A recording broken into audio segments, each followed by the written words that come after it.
समस्त प्रथम श्रेणी छात्र छात्री मानक स्वागत। आज आम विज्ञान प्रश्नपत्र किछि मौखिक आलोचना करिबा। आमे आकाश रे कौन कौन देखू? आकाश रे आमे चंद्र देखू, सूर्य देखू, तारा देखू। पृथ्वी चंद्रर चित्र देखाई पृथ्वी और चंद्र काहाठारु आलोक आमे पाऊ बोली तुम मानकु गुरुमा पचारे तुम माने कहब चंद्र ठारु आमे आलोक पाऊ। पृथ्वी ठारू आम आलोक पाऊना हूँ कारण पृथ्वी रे आमे बास करुचे। पृथ्वी गोटे ग्रह। बेलून को फुंकिले फुली उठे कहीं?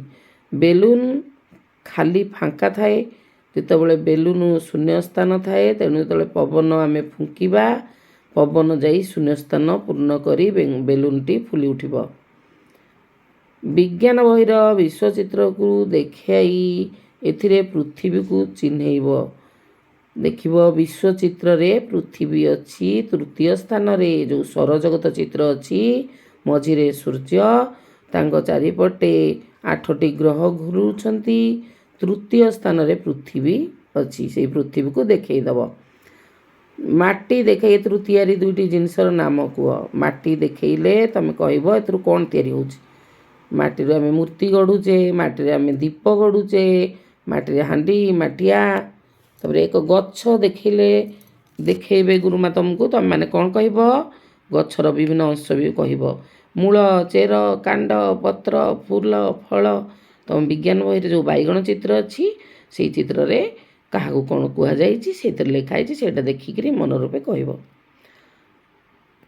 आम शरीर में दुईटी अंगर नाम कौन? अंग प्रत्येक नहीं आम शरीर गठित। अंग किए ना हाथ, गोड़, आखि, कान, नाक, पाटी। आमे खाद्य खाऊ कहीं?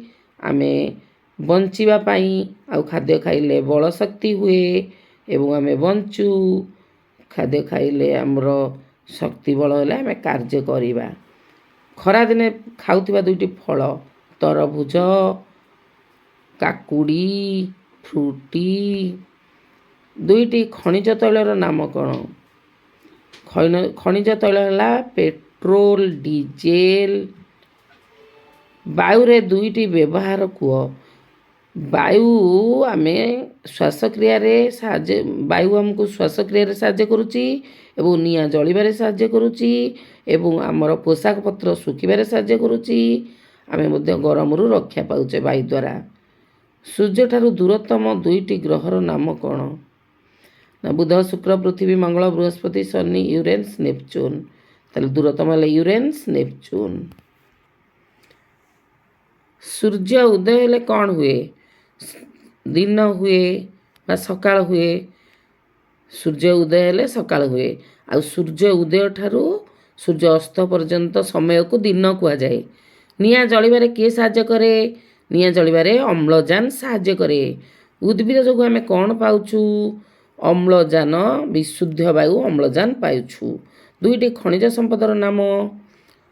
दुईटी खनिज संपद है लुहा, आलुमिनियम, कोइला, सुना, रूपा। आजिकल पवन चक्की द्वारा कौन बाहरुछि? पवन चक्की द्वारा बिजुली। खरा दिने माटी सुरे जल रखिबा कहीं उचित?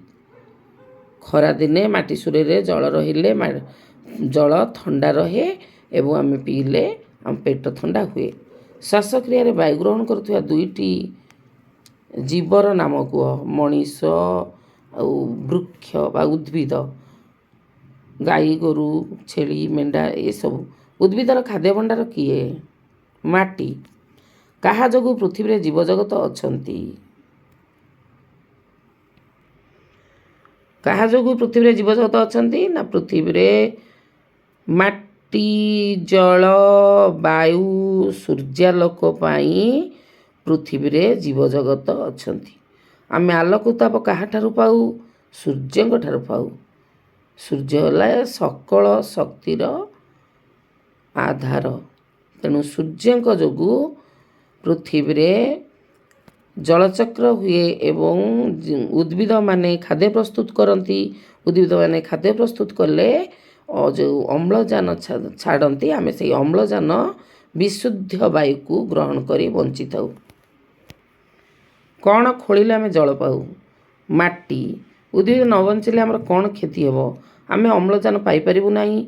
ଚାରିଆଡ଼େ ଅଙ୍ଗାରକାମ୍ଳ ହୋଇ ଦୂଷିତ ବାୟୁ ଗ୍ରହଣ କରି ଲୋକମାନେ ଛଟପଟ ହୋଇ ମରିବେ। ସୂର୍ଯ୍ୟ ଚାରିପଟେ କିଏ ଘୁରୁଛନ୍ତି? ଗ୍ରହମାନେ। ଗ୍ରହ ଓ ଗ୍ରହଙ୍କ ଚାରିପଟେ ଉପଗ୍ରହ।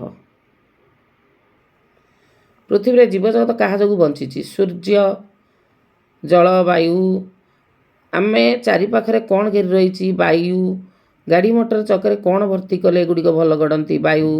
ଶ୍ୱାସକ୍ରିୟାରେ ବାୟୁ ଗ୍ରହଣ କରୁଥିବା 3ଟା ଜୀବଙ୍କ ନାମ କୁହ? ଗାଈ, ଛେଳି, ମେଣ୍ଢା, ମଣିଷ।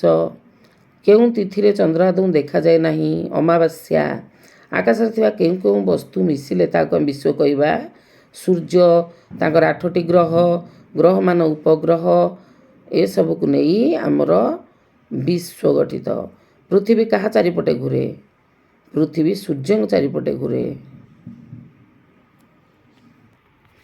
ବାୟୁ ନଥିଲେ କିଏ ଜଳେ ନାହିଁ? ନିଆଁ। ସୂର୍ଯ୍ୟ କ'ଣ? ସୂର୍ଯ୍ୟ ଏକ ନକ୍ଷତ୍ର। ପୃଥିବୀ କାହା ଚାରିପଟେ ଘୁରେ? ପୃଥିବୀ ସୂର୍ଯ୍ୟଙ୍କ ଚାରିପଟେ ଘୁରେ। ମାଟିରୁ ତିଆରି ହେଉଥିବା 2ଟି ଜିନିଷ, ମୂର୍ତ୍ତି, ଦୀପ। ବାୟୁକୁ ଆମେ କାହିଁକି ଦେଖିପାରୁନାହୁଁ? କାରଣ ବାୟୁର ରୂପ ନାହିଁ, ରଙ୍ଗ ନାହିଁ, ସେଥିପାଇଁ ଆମେ ତାକୁ ଦେଖିପାରୁନାହୁଁ। ଓଦା ଲୁଗା ଶୁଖିବାରେ କିଏ ସାହାଯ୍ୟ କରେ? ବାୟୁ। ସୂର୍ଯ୍ୟ ଅସ୍ତ ହେଲେ କ'ଣ ହୁଏ? ରାତି ହୁଏ। ସୂର୍ଯ୍ୟ କେଉଁ ଦିଗରେ ଉଦୟ ହୁଅନ୍ତି? ପୂର୍ବ। ଶୂନ୍ୟ ଆକାଶରେ କିଏ ଝୁଲି ରହିଛି? ବିଶ୍ୱ। 2ଟି ଖଣିଜ ସମ୍ପଦର ନାମ? ଲୁହା, ସୁନା, ରୂପା। ଶୂନ୍ୟ ଆକାଶରେ ଆମର ଚନ୍ଦ୍ର, ସୂର୍ଯ୍ୟ, ଆକାଶ ଏସବୁ ଝୁଲି ରହିଛନ୍ତି।